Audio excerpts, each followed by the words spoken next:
I got a question for you protesters out there.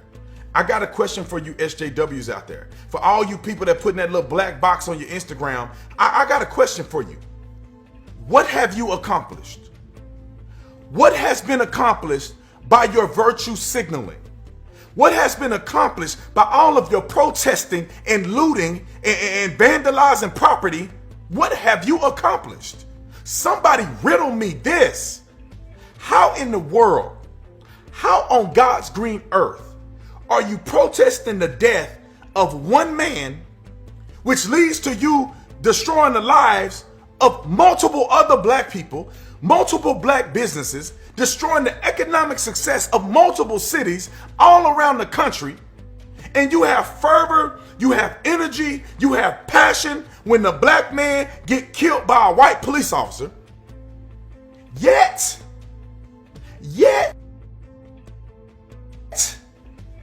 when a brother kill a brother, you don't care. When the police officer, former police officer, 77-year-old man, retired captain on the police department, done spent 38 years of his life protecting and serving, show up to a call for service, because you know when you a cop and when you've served people that long, it ain't just a job, it's in your spirit.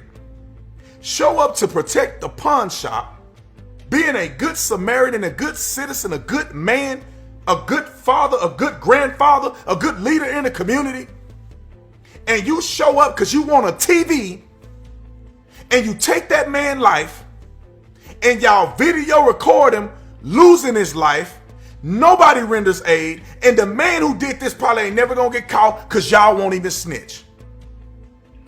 What have you accomplished? What have you accomplished? I'm not understanding the logic behind the way people act today in America. I'm sick of seeing black folks, and I'm white people, I'm gonna get to you next.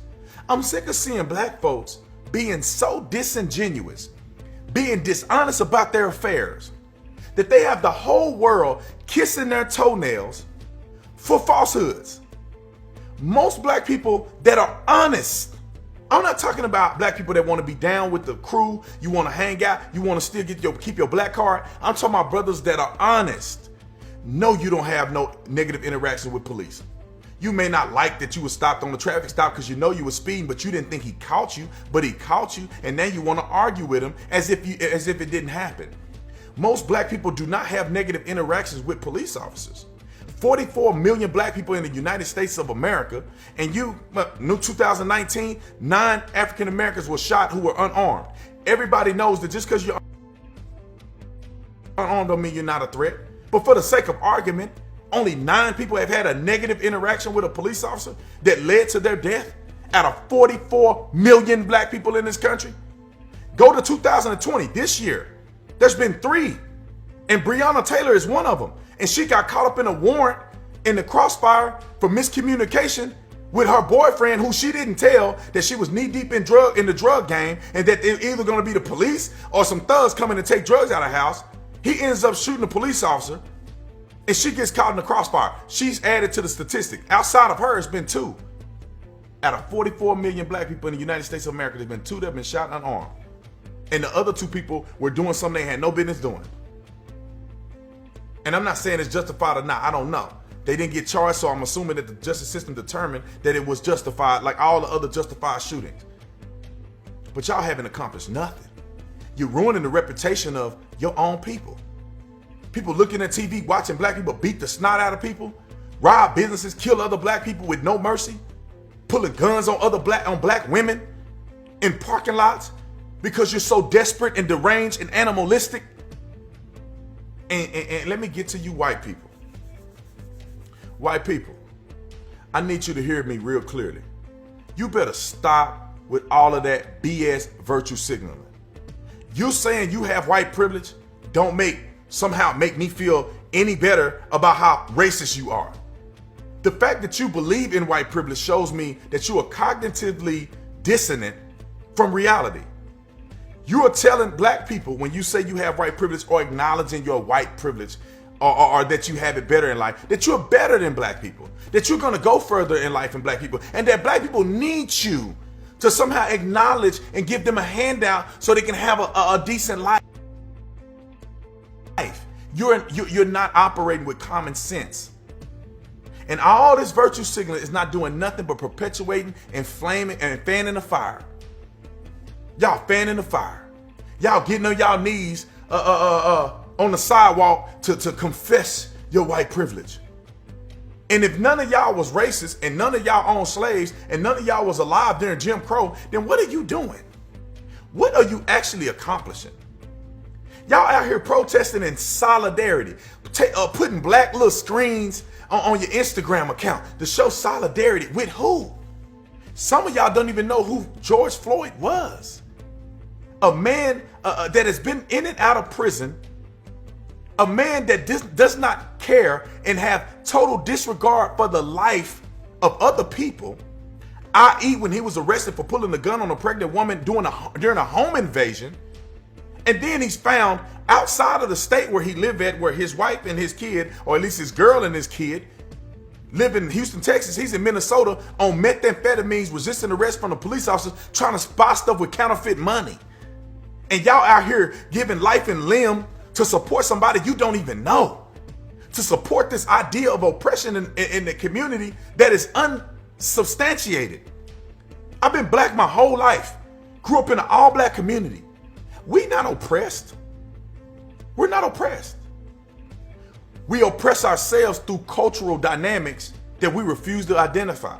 It ain't the white man, it ain't the system. The system will make you rich if you do the right things. How do you think Jay-Z?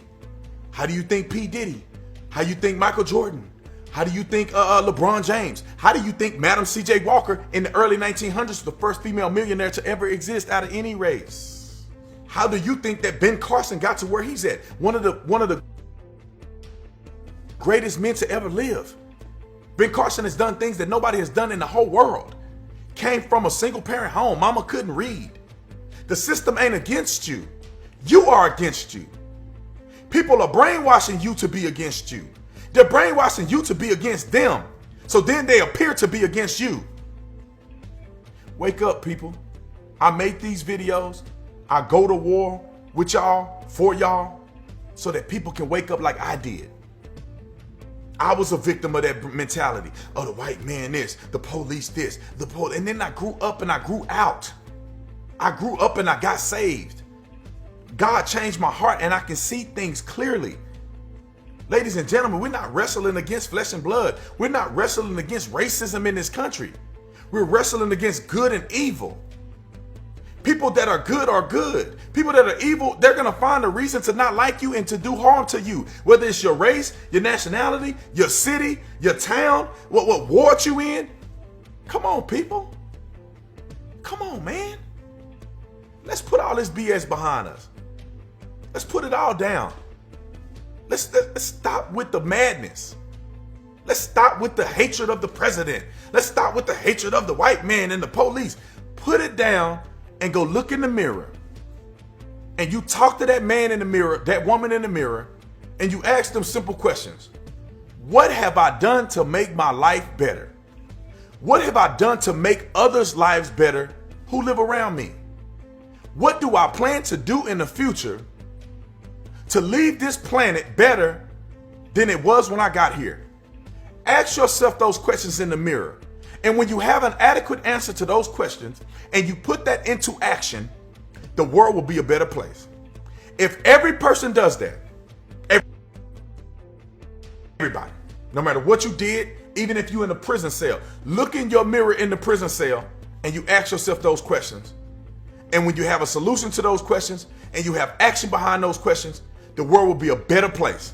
And you don't need to worry about the government. You don't need to worry about systematic oppression. You need to worry about white privilege and all that other stuff that man put on top of your head to keep you down. You ain't have to worry about all that stuff. You can be free and you can be prosperous. I'm done.